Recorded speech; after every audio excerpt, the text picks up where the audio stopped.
Salut, c'est Clément de Mouvement Conscient et dans cette vidéo, je vais présenter 3 erreurs très courantes que beaucoup de personnes font et qui vont vous empêcher de bien bouger et du coup par la suite, ça va vous empêcher d'avoir un corps qui est véritablement fort et qui sait réellement faire quelque chose. Du coup, cette vidéo va concerner les personnes qui ont une démarche de mouvement dans leurs entraînements et donc les personnes qui veulent avoir un corps fort, mobile, qui sait bien bouger et qui sait répondre à plein de situations différentes.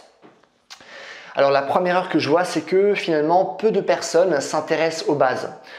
Or ça c'est un problème dans la mesure où lorsqu'on a une démarche de mouvement, nous ce qu'on essaie de trouver, c'est des exercices qui vont nous permettre de mieux bouger.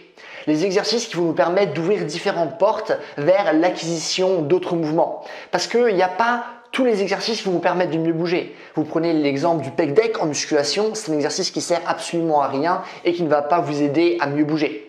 Et du coup, ça c'est déjà un problème sur le court terme, mais ça va aussi être un problème sur le long terme parce que à force d'avoir cette philosophie, vous allez simplement devenir un gars qui est juste une compilation de mouvements. Le genre de gars qui dit je maîtrise ce mouvement, ce mouvement, ce mouvement, ce mouvement, ce mouvement, mais qui ne sait pas mieux bouger pour autant. Cette personne c'est simplement un répertoire moteur, mais un répertoire sans vie. Pas quelqu'un qui sait bien bouger, juste quelqu'un qui sait bien faire des exercices, mais qui ne sait pas bien bouger pour autant.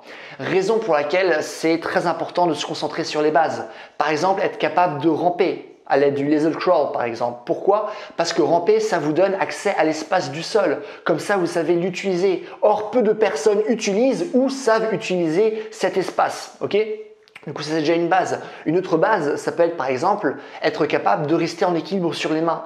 Parce qu'à partir du moment où vous avez ces notions d'équilibre, ça va vous ouvrir plein de portes en termes de mouvement. Par exemple, vous allez être capable de rester en position du corbeau avec les bras pliés parce que du coup, vous avez une connaissance de l'équilibre d'une manière générale et du coup à partir de ce moment-là vous pouvez passer par exemple sur le corbeau mais cette fois-ci avec les bras tendus, ce qui va ajouter davantage de contraintes de force et de mobilité mais également de compression, ce qui va vous permettre par la suite de mieux comprendre la logique interne de la tuck planche, ce qui va vous permettre de comprendre la planche et ainsi de suite et ainsi de suite. Du coup là aussi ça va être intéressant. Troisièmement, aussi une base qui peut être intéressante, c'est les inversions.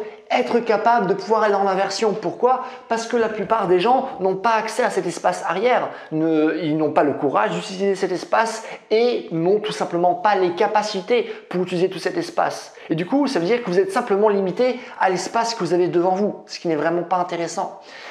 Et aussi, dernièrement, si on veut avoir accès à toutes ces choses, c'est pas simplement pour maîtriser cet exercice, puis cet exercice, puis cet exercice. Non, c'est pour savoir mieux bouger, pour savoir improviser. Et du coup, ça doit être une démarche active dans votre pratique de mouvement. Ça, c'est le premier point. Deuxième point, ça va être de vous entraîner pour mieux bouger, pas vous entraîner pour vous entraîner, parce que c'est pas ça qui va justement vous permettre de mieux bouger. Par exemple, bientôt, je vais réussir à pouvoir toucher mon pied avec ma tête en ayant la jambe tendue et ça c'est juste un objectif que j'ai parce que je trouve ça intéressant, parce que je trouve ça fun, mais pertinemment je sais c'est pas ça qui va me permettre de pouvoir super bien bouger.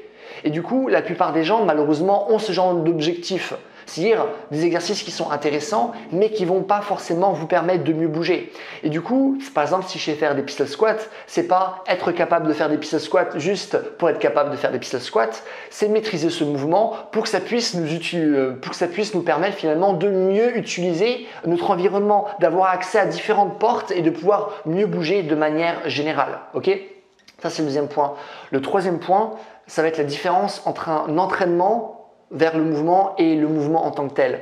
Parce qu'il y a beaucoup de personnes, et ça vous pouvez le voir par exemple sur Instagram avec l'hashtag mouvement, que beaucoup de personnes s'intéressent simplement à l'acquisition de mouvements qui pourraient être intéressants pour mieux bouger. Ah tiens, je vais maîtriser le pont, je vais maîtriser par exemple le grand écart, je vais maîtriser le front lever, etc.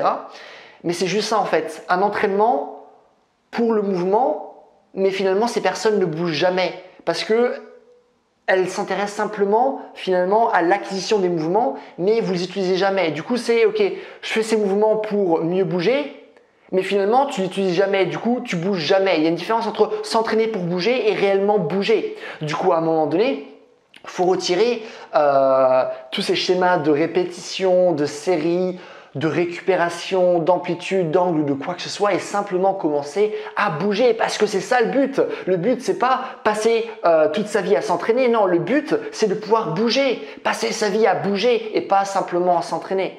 Après, bien sûr, c'est simplement pour les personnes qui ont une démarche de mouvement. Si vous avez une démarche de street workout ou de gymnastique ou d'autres sports, c'est pas un souci. À ce moment-là, c'est vraiment ces mouvements dont vous avez besoin. Mais à partir du moment où vous avez une démarche de mouvement, de manière générale, vous devez absolument connaître la différence entre s'entraîner pour bouger et réellement bouger parce que les deux sont nécessaires.